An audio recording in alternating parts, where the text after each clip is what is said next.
As nearly as possible now, try to look at it as if you had never seen an onion before. Try, in other words, to meet it on its own terms, not to dictate yours to it. You are convinced, of course, that you know what an onion is.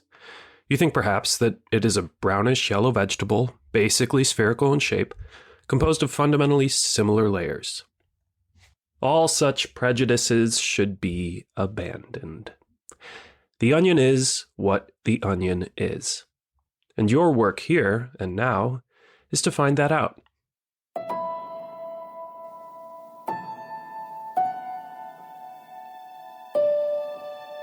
Welcome to the Earth Keepers podcast.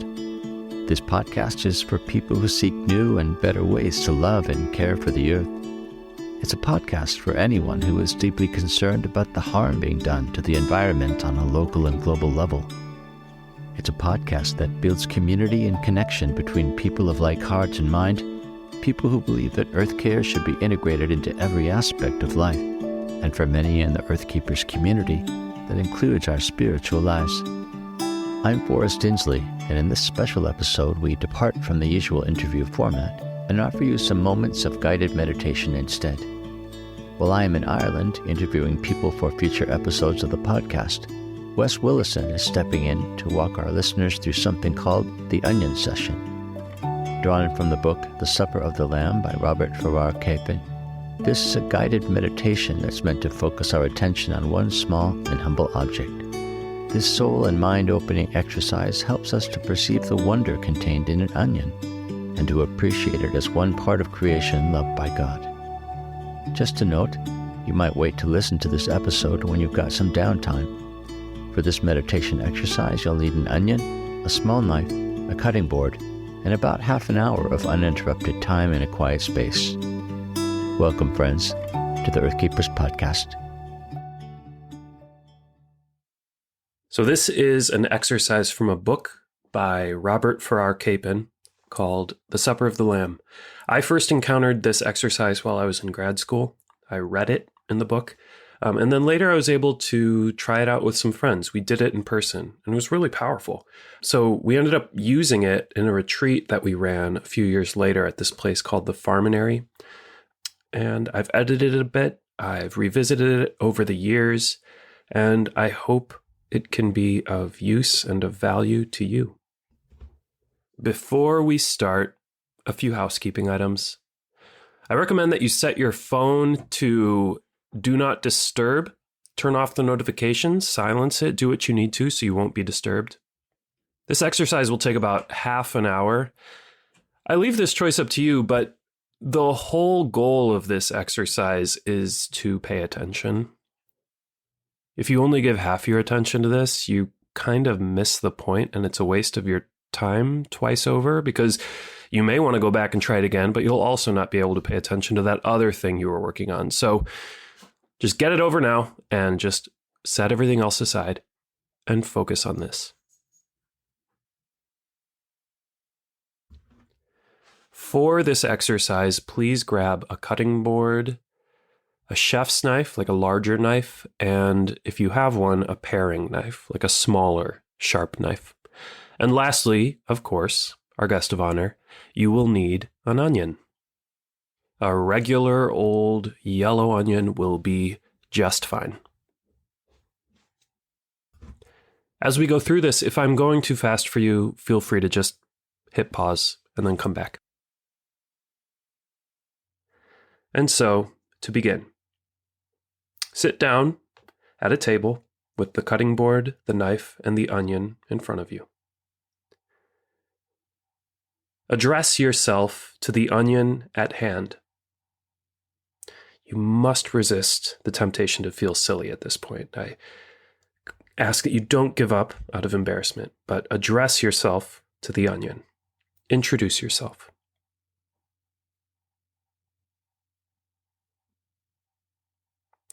You will note, to begin with, that the onion is a thing, a being, just as you are. Savor that for a moment. The two of you sit here in mutual confrontation. Together with knife, board, table, and chair, you are the constituents of a place in the highest sense of the word. This is a session, a meeting, a society of things. You have, you see, already discovered something.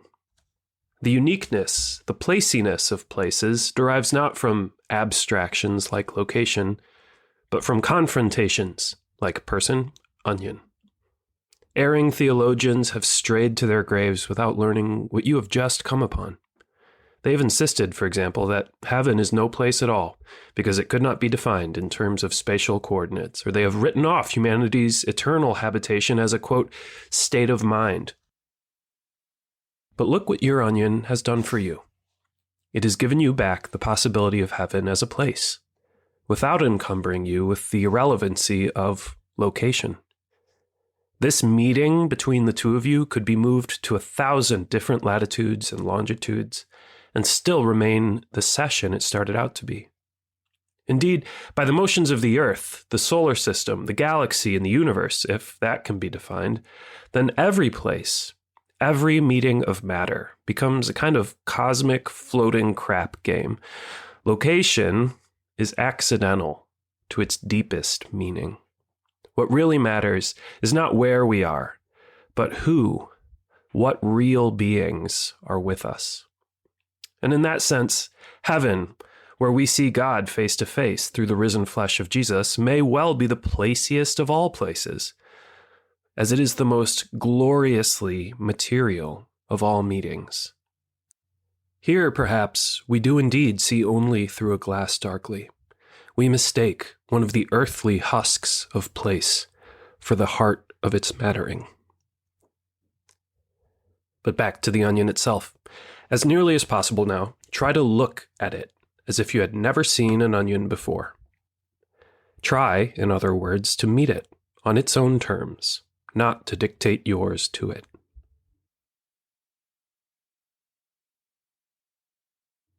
You are convinced, of course, that you know what an onion is. You think perhaps that it is a brownish yellow vegetable, basically spherical in shape, composed of fundamentally similar layers.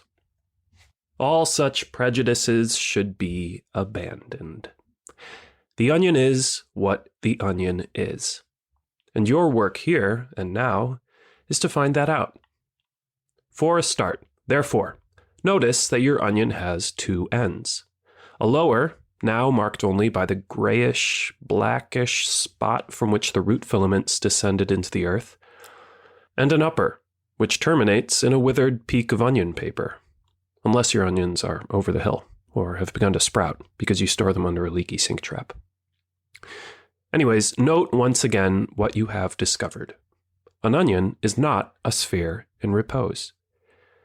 An onion is a linear thing, a bloom of vectors thrusting upward from base to tip. Stand your onion, therefore, root end down upon the board, and see it as the paradigm of life that it is, as one member of the vast, living, gravity-defying troop that, across the face of the earth, moves, light and airward, as long as the world lasts. Only now have you the perspective needed to enter the onion itself. Begin with the outermost layer of paper, or onion skin. Start to peel that layer off. And be careful. In the ordinary processes of cooking, the outer skin of an onion is removed by peeling away the immediately underlying layers of flesh with it. It's a legitimate shortcut. The working cook cannot afford the time it takes to loosen only the paper. But here, however, it is not time that matters, but the onion. So, work gently then, lifting the skin with the point of your knife so as not to cut or puncture the flesh beneath. And this is harder than you may have thought. Old onion skins give up easily, but new ones, they can be stubborn. Look now at the fall of stripped and flaked skin before you. It is dry. It is, all things considered, one of the driest things in the world.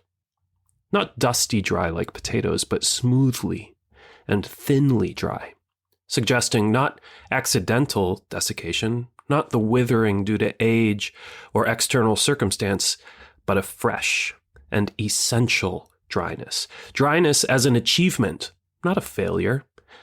Elegant dryness, deliberate dryness. More than that, onion paper is, like the onion itself, directional, vectored, ribbed. It will, oddly, split as easily across its striations as with them. Its grain has been reduced by dryness to a merely visual quality. Best of all, though, it is of two colors. The outside, a brownish yellow of no particular brightness, but the inside, a soft, burnished, coppery gold, ribbed, especially near the upper end, with an exquisiteness only hinted at on the outside. Accordingly, when you have removed all the paper from the onion, turn the fragments inside up on the board. They are elegant company. For with their understated display of wealth, they bring you to one of the oldest and most secret things of the world, the sight of what no one but you has ever seen. This quiet gold, and the subtly flattened sheen of greenish-yellow white onion that now stands exposed, is an uncharted vista. Like the incredible fit of two almonds in a shell, they present themselves to you as the animals to Adam, as nameless till seen by a human, to be met, known, and christened into the city of being. They come as deputies of all the hiddennesses of the world, of all the silent competencies endlessly at work, deep down in things. And they come to you as their priest and voice, for oblation by your heart's astonishment at their great glory. Only now are you ready for the first cut. So, holding the onion vertically, slice it cleanly in half, right down the center line, and look at what you have done.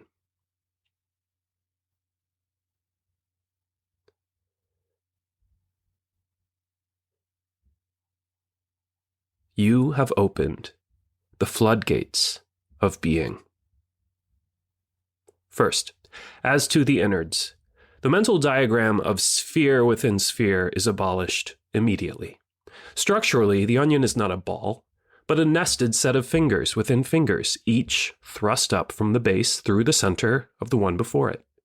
The outer digits are indeed swollen to roundness by the pressure of the inner, but their sphericity is incidental to the linear motion of flame enthrusting flame. Next, the colors. The cross-section of each several flame follows a rule. On its inner edge, it is white. On its outer, pigmented. The color varying from the palest greenish yellow in the middle flames to more recognizably onion shades as you proceed outward. The centermost flames of all are frankly and startlingly green. It is they which will finally thrust upward into light. And thus the spectrum of the onion. Green, through white, to green again, and ending all in the brown skin that you have already peeled away. Life inside death. The forces of being storming the walls of the void. Freshness in the face of the burning, oxidizing world which matterizes all life at last to the color of cut apples and old sherry. Next, gentle pressure. Press a finger against the surface of the onion and look at that cut surface. Moisture. The incredible, utter wetness of onions, of course, you cannot know yet. This is only the first hinted pressing of juice. But the sea within all life has already tipped its hand. You have cut open no inanimate thing, but a living, tumescent being.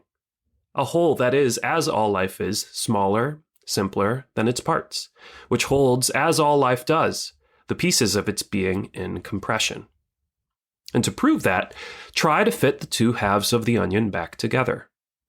Press the two faces along their cut surfaces against each other. you will notice that they do not fit back together. It cannot be done. The faces which began as two plain surfaces drawn by a straight blade are now mutually convex and rock against each other. Put them together on one side, and the opposite shows a gap of more than 2 minutes on a clock face. And again, now pressure, but pressure towards you. So cup each half of the onion in your hands and squeeze it like a lemon as it faces you. And now the smell of onion, released by the flowing of its juices. Hardly a discovery, of course. Even the boor knows his onions to that degree. But pause still. Reflect how little smell there is to a whole onion, how well the noble reek was contained till now by the encompassing dryness. And reflect, too, how it is the humors and sauces of being that give the world flavor. How all life came from the sea. And how, without water, nothing can hold a soul. Reflect finally, what a soul the onion must have, if it boasts such juices. Your eyes will not yet have begun to water, nor the membranes of your nose to recoil. The onion has only, if you will, whispered to you. Yet you have not mistaken a syllable of its voice, not strained after a single word. How will you stop your senses when it raises this stage whisper to a shout? Now, however, the two halves of the onion lie, cut face up, before you. With the point of your paring knife, carefully remove the base, or bottom, or heart, much as you would do to free the leaves of an artichoke or of a head of lettuce. Take away only as much as will make possible to lift out, one by one, the several layers. Then, gently pry them out in order, working from the center to the outside, layer by layer.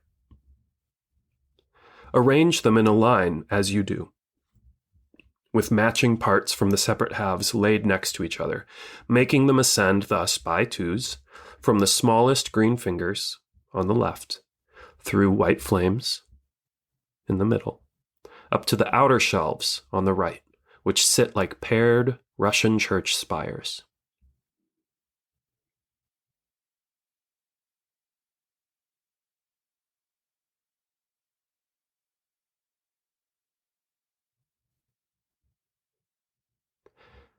And now, look.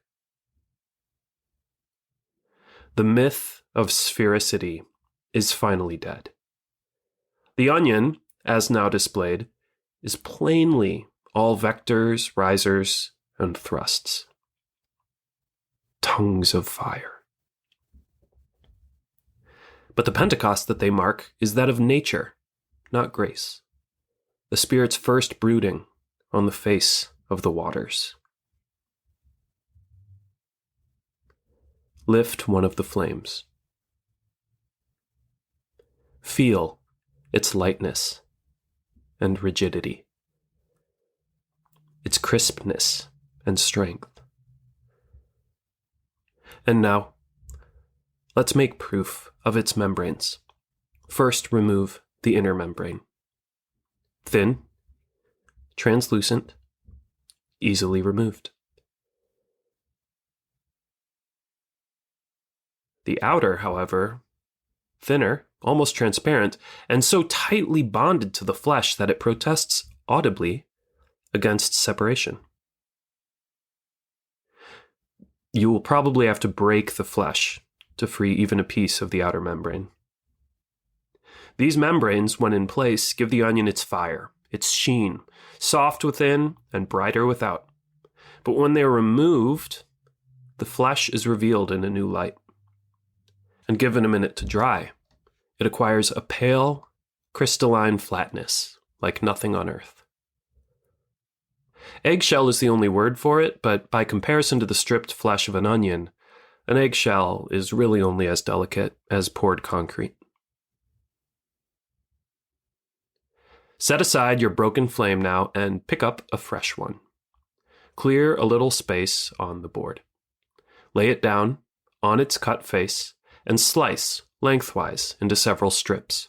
But first, before you do that, you'll want to tap it lightly with the edge of the knife first. There's a hollow, crisp sound to be gotten that way, something between a talk and a tank. That is the sound of health and youth, the audible response of cellularity when it is properly addressed. Neither solid nor soft, it is the voice of life itself.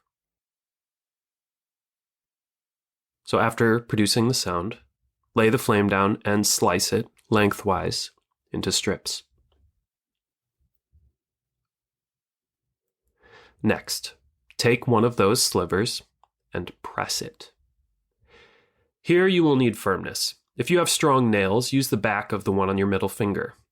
If not, steamroller the slice with a round pencil. Press and roll it until it yields all the water it will. And now you have reached the deepest revelation of all. First, and obviously, the onion is now part of you, and it will be for days. For the next 2 mornings at least, when you wash your hands and your face, your meeting with the onion will be reconvened in more than memory. The onion has spoken a word with power, and even the echo is not in vain. But second, the onion itself is all but gone.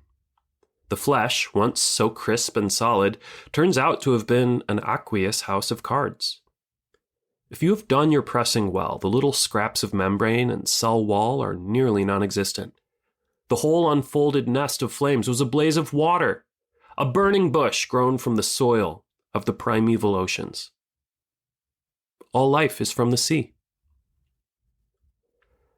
And God said, "Let the waters bring forth abundantly."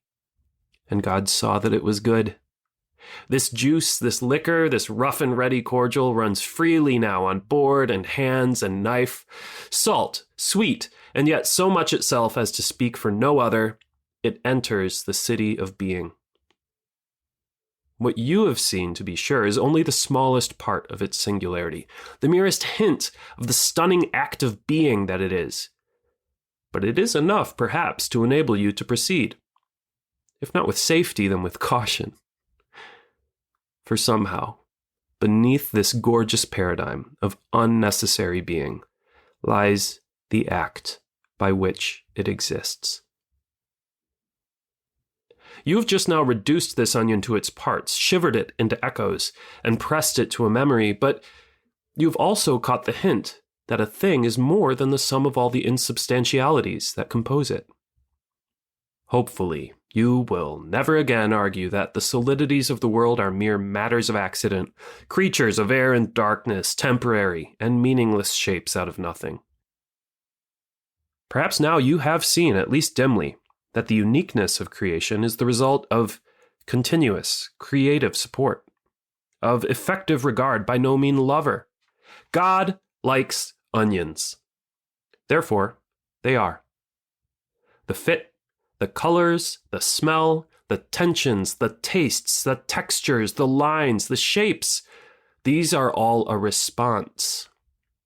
Not to some forgotten decree that there may as well be onions as turnips, but to God's present delight, God's intimate and immediate joy in all that you have seen, and in the 1,000 other wonders that you do not even suspect.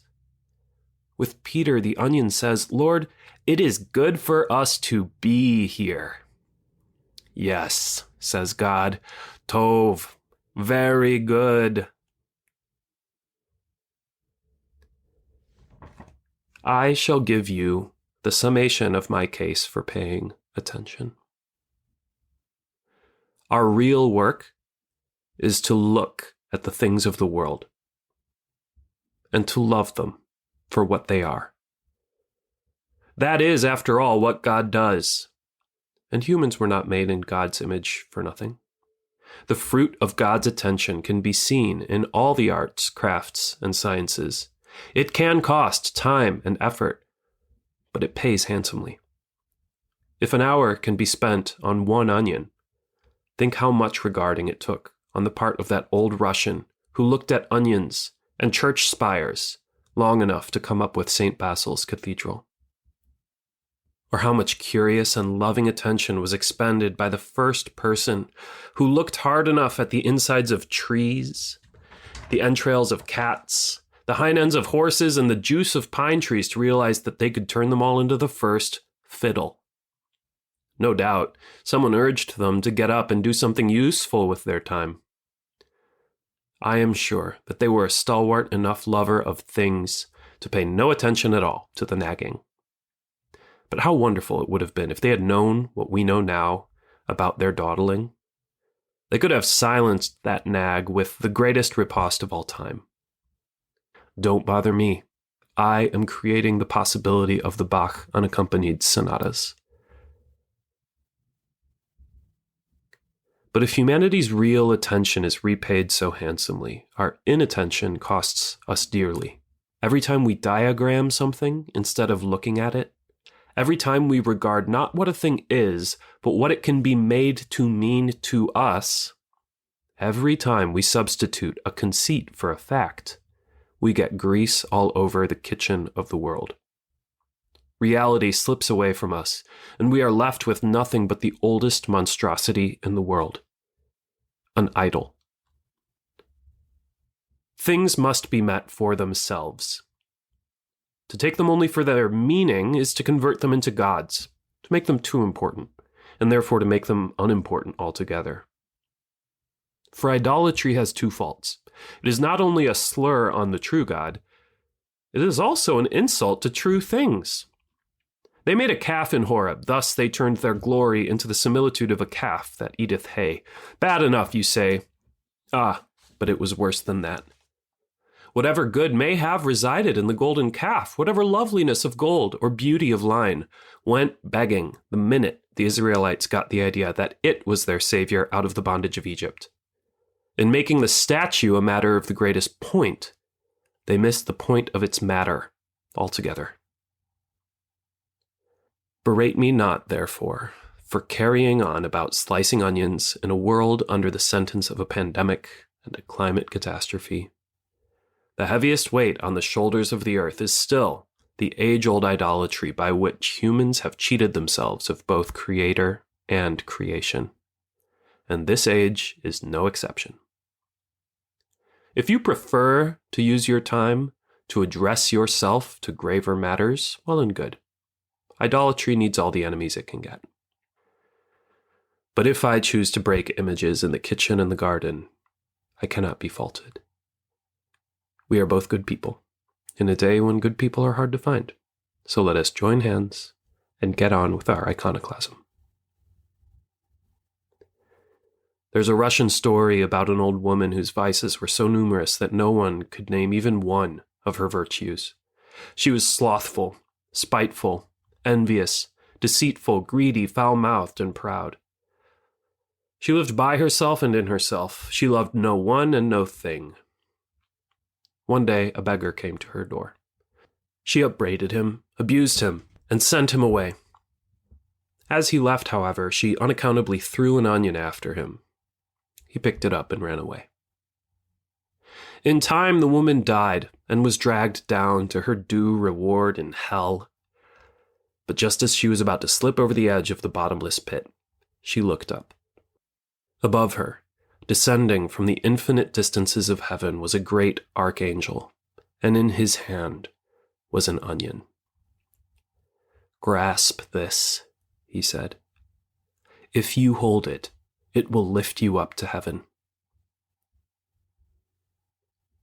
One real thing is closer to God than all the diagrams in the world.